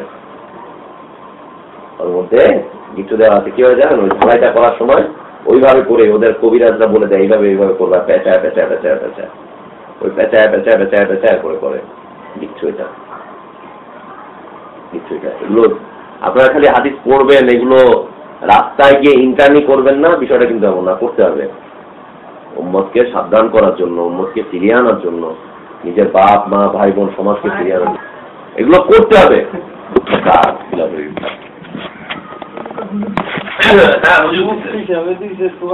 এখন এই দেখবেন যে তামার মধ্যে চলে এসেছে, তারপরে এই যে ইলেকট্রিকের যে তামার তারগুলো আছে, এই তারগুলোর মধ্যে এখন উকাদ ভরতেছে মানুষ, এই তারগুলোর ভিতরে, এই তারগুলোকে গিট্টু দেয়, গিট্টু দিয়ে সেই তারগুলোকে মাদুলির ভিতরে ভরে দেয়, ভরে উপর দিয়ে মোম দিয়ে দেয় মাদুলির ভিতরে। এই নওশানের বাসা আমরা গত বছর খুলেছিলাম, এত বড় একটা তাবিজ, তার ভিতরে তামার তার। আমি এটা প্রথম দেখলাম, তামার তার কেন, উপরে কায়দনেও গিট্টু দেওয়া, ভিতরে তামার তার। তামার তার তখন ওটাকে বের করছি, তামার তারটাকে খুঁজে বের করে খুলে বের করে এরপর দেখি যে ওর ভিতরে 11টা এইভাবে গিট্টু দেওয়া তামার। এটা যে শুধুমাত্র রশিতে কায়দনে হবে বিষয়টা, তামার তারের মধ্যে হতে পারে, ওই তারের মধ্যে দিয়ে দিবেন, আপনার কাপড়ের মধ্যে দিয়ে দিবেন, ব্যবহার্য কাপড়, এর ভিতরে ও সুই সুতা দিয়ে, ওই সুতা দিয়ে গিট্টু মেরে মেরে এইখানটায় ঢুকিয়ে রাখবে, ওটা অন্তর্ভুক্ত করবে। গত বছর একটা ভিডিও করছিলাম আমরা, এই তাবিজ প্রায় 1 কেজির মতো তাবিজ সব সামনে রেখে দেখলাম, এবং প্রত্যেকটা তাবিজের গায়ে লেখা ছিল যে কোন তাবিজটা কোন এলাকা থেকে সিজ করা হয়েছে। এর অধিকাংশই পাওয়া গেছে মুফতি সাহেবদের। খুলে দেখি যে সব শিয়াদের 5 প্রাণ, শিয়াদের ঘোড়ার আঁকা। এটা একটা তাবিজ পেয়েছি, এই তাবিজটা হচ্ছে কুকুর আট করেছে কোরআনের আয়াত দিয়ে। কুকুর আট করেছে কোরআনের আয়াত দিয়ে, কুকুর। আর কোরআনের আয়াতগুলো দিয়ে যে মানচিত্র যেভাবে দেয় না, মানে এই হচ্ছে কোরআন, কুকুরের পিঠ, এটা হচ্ছে ঠ্যাং, এটা হচ্ছে ঠ্যাং, এটা হচ্ছে লেজ, এটা হচ্ছে মুখ। এইখানে পুরোটা সূরা ইয়াসিন লেখা। প্রথমে নকশা করে নিয়েছে, নকশা করে কোরআনের আয়াতগুলো লিখে দিয়েছে সূরা ইয়াসিন। কুকুর। আহা, ইসরায়েল কি অপরাধ করেছিল, তুমি কি অপরাধটা করলে? একই অপরাধ নয়? তোমারটা জায়েজ, ওটা হচ্ছে হারাম। ওগুলো ভিডিও করেছিলাম সবগুলো, যে কোনটা কি ওরা জিজ্ঞেস করছেন, তো বলছিলাম এটা এই বিষয়। তো এর ব্যাখ্যা মানে জেনে নিতে হবে।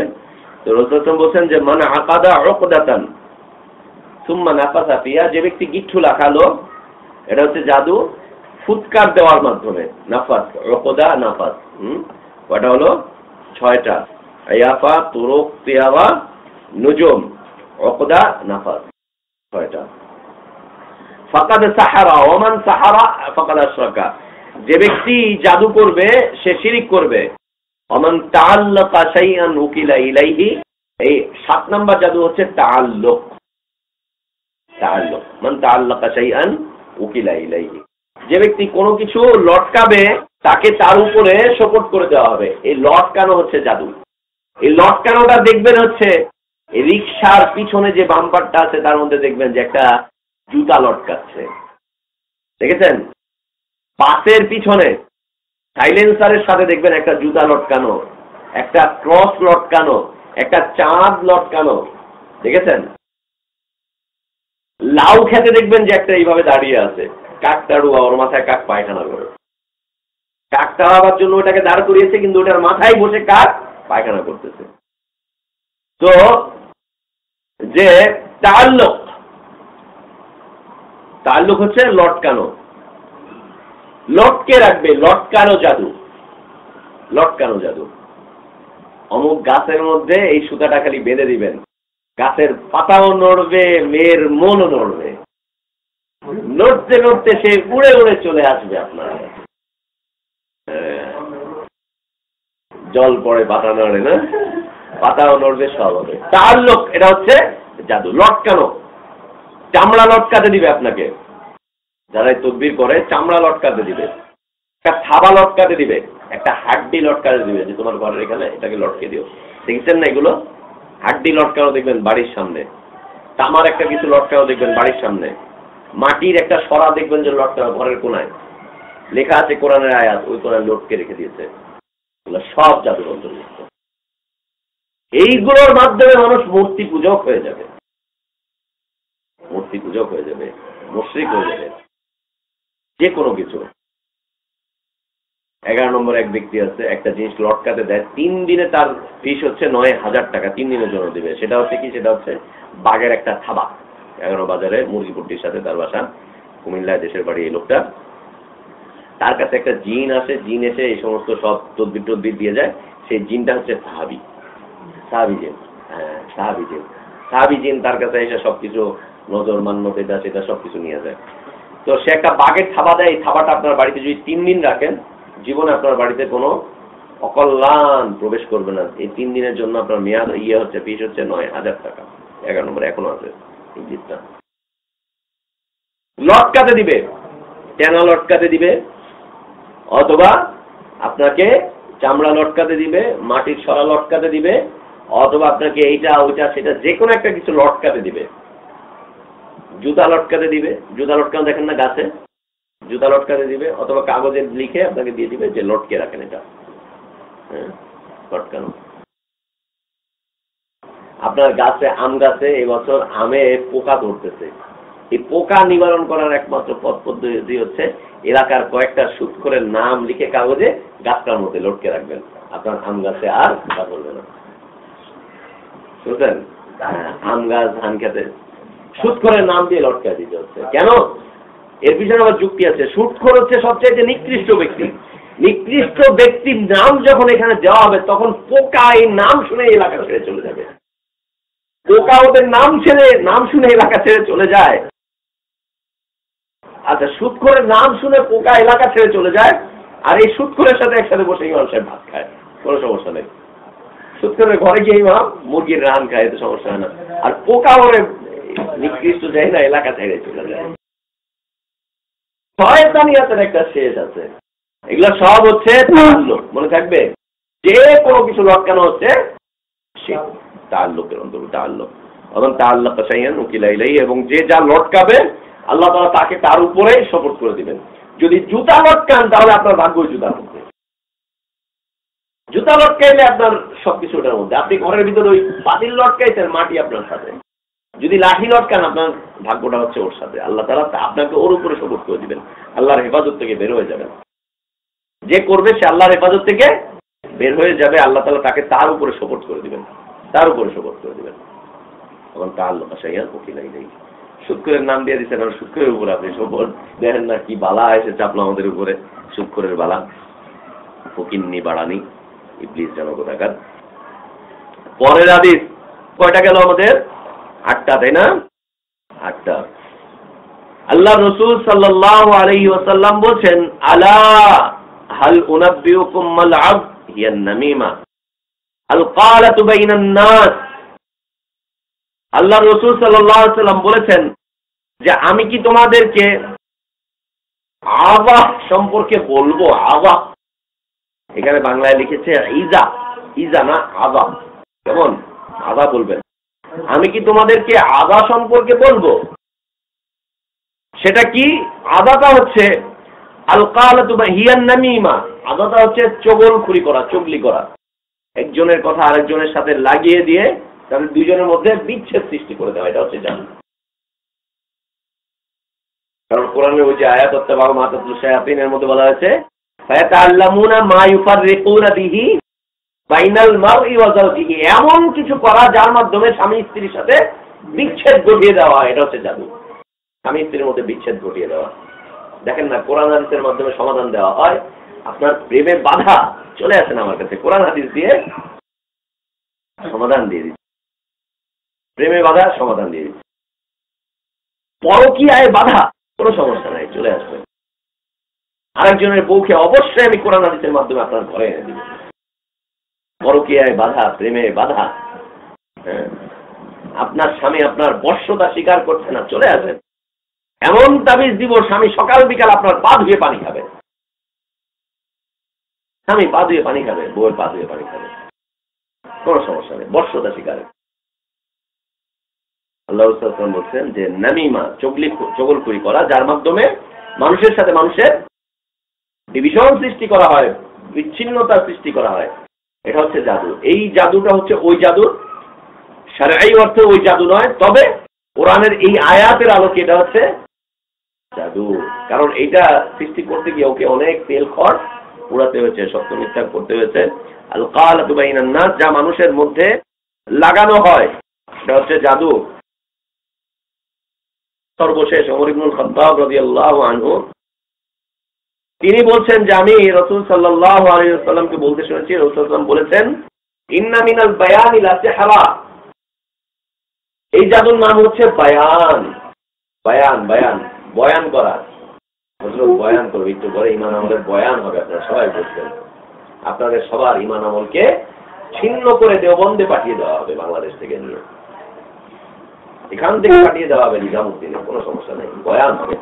এই বয়ানটা হচ্ছে জাদু। বয়ানটা হচ্ছে জাদু। এটা খুব কঠিন একটা। আপনি চাবি জানবেন না, আপনাকে লটকানোর মতো কিছু দিবেন না, আপনার হাত ধরে গুনতেও পারবেন না, কারণ আপনি জেনে গিয়েছেন। বলতেও পারবেন না, আপনার চক্ষু দেখেও বলতে পারবে না, কারণ আপনি যাচ্ছেন না ওর কাছে। আপনাকে তারকা দেখেও বলতে পারছে না, হ্যাঁ, আপনার জন্য কোনো কিছু গুনতেও পারছে না, রেখা অঙ্কনও করতে পারছে না, কিছুই করতে পারবে না। কিন্তু এমন একটা বয়ান আপনার মধ্যে দিবে, আপনি শিরকের মধ্যে প্রবেশ করে যাবেন, শিরকের মধ্যে প্রবেশ করবেন। বয়ান পৃথিবীতে এটা হচ্ছে খুব কঠিন একটা অবস্থা। আমাদের দেশে কয়জন মানুষ ইসলাম মানে প্রকৃত ইসলাম? অধিকাংশরা যে বিভ্রান্ত হয়েছে কিসের মাধ্যমে? বয়ানের মাধ্যমে বিভ্রান্ত হয়েছে অধিকাংশরা। শুধু বয়ানের মাধ্যমে অধিকাংশরা একদম বিভ্রান্ত হয়ে গেছে। বয়ানের মাধ্যমে বয়ান করছে, বিভ্রান্ত হয়ে যাচ্ছে। হুজুরের বয়ান, ইমামের বয়ান, তরিকার বয়ান, বুজুর্গের বয়ান, তারপরে হচ্ছে শরীয়তের বয়ান, মারেফতের বয়ান, বয়ানের কোনো শেষ নেই। যে যেই বয়ান করছে এই বয়ানের মাধ্যমে মানুষকে ওরা জাহান্নামের মধ্যে নিয়ে চলে যাচ্ছে। এই বয়ানের মাধ্যমে মানুষ তারা মূর্তি পূজার অন্তর্ভুক্ত হয়ে যাবে, মূর্তি পূজারী হয়ে যাবে বয়ানের মাধ্যমে। এই জন্য যত্রতত্র বয়ান শুনতে যাওয়া যাবে না। খালি শুনবেন ওখানে বয়ান হচ্ছে চলে যাবেন, জি না, যাওয়া যাবে না, যাওয়া যাবে না। আল্লাহ এই হাদিসটি ডক্টর আব্দুল্লাহ জাহাঙ্গীর কি পড়লেন না? তিনি যে ফতোয়া দিয়ে দিলেন, হ্যাঁ টঙ্গীর ময়দানে যাওয়া যাবে, দিন শেখার জন্য ওখানে যাওয়া যাবে, ইলম শেখার জন্য যাওয়া যাবে। ইন্নালিল্লাহি ওয়া ইন্না ইলাইহি রাজিউন। এই হাদিস পড়লেন না? যেটা হচ্ছে জাদু, মানুষের মাধ্যমে মূর্তি পূজক হয়ে যাবে, অগ্নি পূজক হয়ে যাবে, ইহুদি হয়ে যাবে, খ্রিস্টান হয়ে যাবে। ওইখানে বয়ান শুনতে যে গাট্টি পুচকা সব নিয়ে সোজা চলে যাবে কবর পূজা করতে নিজামুদ্দিনে। 1 বছর থাকবে দেশে, এরপর যখন দেখবে যে আপনার কাছে টাকা হচ্ছে বলবে পাসপোর্ট করো, দিন আর মার্কাজ যদি দেখতে চাও মদিনায় যাওয়ার দরকার নেই, সোজা চলে আসো নিজামুদ্দিনে, গিয়ে 7 কবরের উপরে সেজদা করে আসো। 7টা কবর মার্কাজের নিচে, 7টা বুজুর্গের কবর, তার উপরে হচ্ছে মসজিদ। কোথায় পাঠাচ্ছে জাতিকে? কি বলে পাঠাচ্ছে জাতিকে? হ্যাঁ, ইলম শেখার জন্য আপনারা ফুরফুরার মার্কাজে আসবেন, কোনো সমস্যা নেই। ও বেদাতের মার্কাজ, ওনার উপস্থিতিতে ফুরফুরা শরীফের ওই মসজিদে পীর সাহেব মারা যাওয়ার পর তার উপস্থিতিতে মসজিদের ভিতরে তার কবর দেওয়া হবে।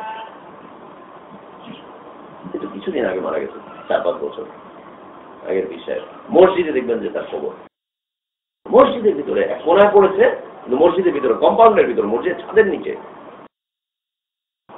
দেখেন নাই কবর? দেখেন নাই? আরে ঢাকা শহরে জাহিলিয়াত যেখানে দেখতেছেন আমাকে নিয়ে যাবেন, আমাকে নিয়ে যাবেন। আপনারা আমাকে হযরত বানায়েন না, মুফতি সাহেব বানায়েন, আমাকে নিয়ে যাবেন। মসজিদে ঢুকবেন, এই যে উত্তর পাশে যে গেটটা আছে, গেট দিয়ে ঢুকে বরাবর পশ্চিম দিকে যাবেন না, গেট দিয়ে সোজা চলে যাবেন একবারে দক্ষিণ মাথায়।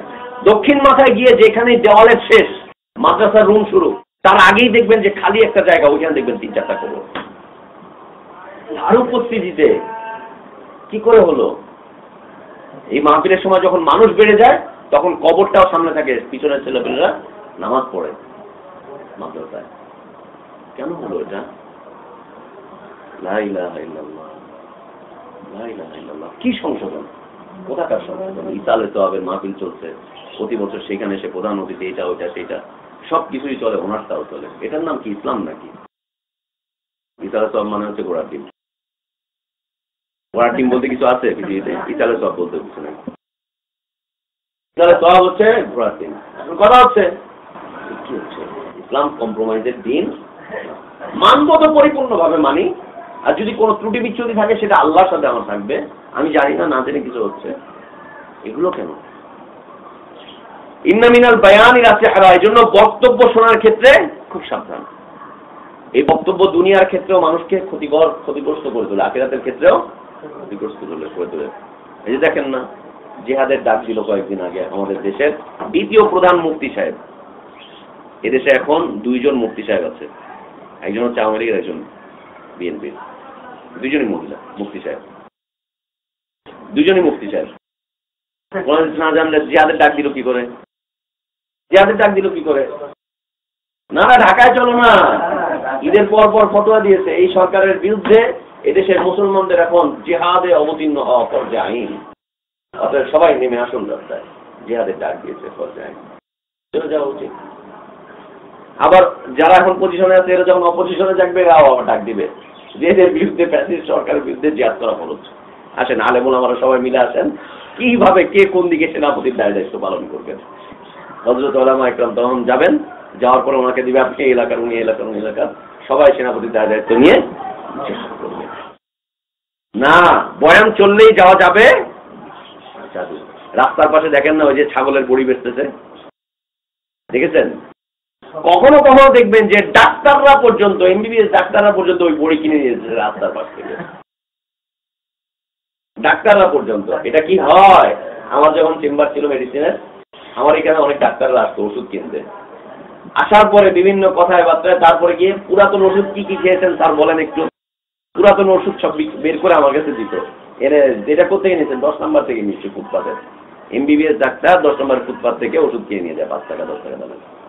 লেকচার শুনে দেখেন না, লেকচার দিচ্ছে কত সুন্দর করে, ছবিতে আর্ট করে রাখে, উনি কোনো কথা বলে না, টেপ রেকর্ডারে বাচ্চা থাকে, উনি খালি লাঠি দিয়ে এই করে, ব্যাস পাবলিক সব কিনে নিয়ে চলে যাচ্ছে। ও জানে যে ওটা খেলে মরবে, ওটা খেলে ওর সমস্যা হবে। অনেক শিক্ষিত মানুষ এগুলো শুনতে যায়, শুনতে গিয়ে ও জানে যে ওর সমস্যা হবে, তারপরেও কিনে নিয়ে চলে যাচ্ছে। কেন? বয়ান শুনে। বৃহস্পতিবার রাতের বয়ান শুনে 3 দিনের জন্য বের হয়ে যায়। 3 দিনের ইসলামের বয়ান শুনে চিল্লার জন্য বের হয়ে যাচ্ছে, 3 চিল্লার জন্য, সালের জন্য, এমনকি জীবন চিল্লার জন্য বের হয়ে চলে যাচ্ছে। বয়ান শুনে চলে যাচ্ছে। খাজা বাবার বয়ান শুনে খাজার দিকে যাচ্ছে মানুষ, মাযহাবের বয়ান শুনে মানুষ মাযহাবের দিকে যাচ্ছে। আল্লাহ রাসূল বলেছেন যে ইন্না মিনাল বায়ানি লাসিহরা, কিছু কিছু বয়ান আছে, বক্তব্য আছে, জাদুকরী বক্তব্য, যা মানুষকে মূর্তি পূজক বানিয়ে দেয়, এজন্য সাবধান। বয়ান খালি হলেই না, অনেক বড় পাগড়ি নিয়ে বয়ান করতেছে, এত বড় পাগড়ির নিচে কি কিছু থাকতে পারে? এই কয়টা হলো? 9টা। মনে থাকবে তো? মনে থাকবে? এটাকে কিন্তু এখানে এইভাবে ভাগ করেনি। হ্যাঁ, আমি এখান থেকে শাব্দিক ভাবে ব্যাখ্যা করলাম আপনাদের কাছে। আয়াফা তুরুক তিয়াবা, নুজুম, উকদা, নাফাস, তারপরে হচ্ছে তাআল্লুক, আন-নামিমা, ইদা, আন-নামিমা, বায়ান। ঠিক আছে, বায়ান, এগুলো হচ্ছে সব জাদুর অন্তর্ভুক্ত। এই জাদুর মাধ্যমে উম্মত মুশরিক হয়ে যাবে, এই জাদুর মাধ্যমে উম্মত অগ্নি পূজক হয়ে যাবে, মূর্তি পূজক হয়ে যাবে, ঈমানের দায়রা থেকে তারা বের হয়ে যাবে, মুশরিক হয়ে যাবে। আল্লাহ তাআলা আমাদেরকে শিরকের সকল দিকগুলো জেনে তাকে বর্জন করার তৌফিক দান করেন। ঈমানের বিষয়ে ইলম অর্জন করে আল্লাহ তাআলা আমাদেরকে ঈমানের উপরে অটল অবিচল থাকার তৌফিক দান করেন। আল্লাহ আমাদেরকে দ্বীনের উপরে বেঁচে থাকার তৌফিক দান করেন, ঈমানের উপরে মৃত্যুবরণ করার তৌফিক দান করেন, সর্বোপরি ঈমানের স্বাদ অর্জন করার তৌফিক আল্লাহ আমাদেরকে দান করেন, ঈমানের বৈশিষ্ট্যগুলোকে অর্জন করার তৌফিক আল্লাহ আমাদেরকে দান করেন। ঈমানের স্বাদ, ঈমানের বৈশিষ্ট্য অর্জনের মাধ্যমে জান্নাতের স্বর্গীয় সুধা আল্লাহ তাআলা আমাদেরকে পান করার তৌফিক দান করেন। আল্লাহ আমাদেরকে জান্নাত নসিব করেন, আল্লাহ আমাদেরকে জান্নাতুল ফিরদাউস নসিব করেন, আল্লাহ আমাদেরকে তার নিয়ামত অর্জন করার তৌফিক দান করেন, আল্লাহ আমাদেরকে তার দর্শন, কিয়ামতের দিন আমাদেরকে তার দর্শন দান করেন। আল্লাহুম্মা আমিন। ওয়া আখির দাওয়ানা আলহামদুলিল্লাহি রাব্বিল আলামিন।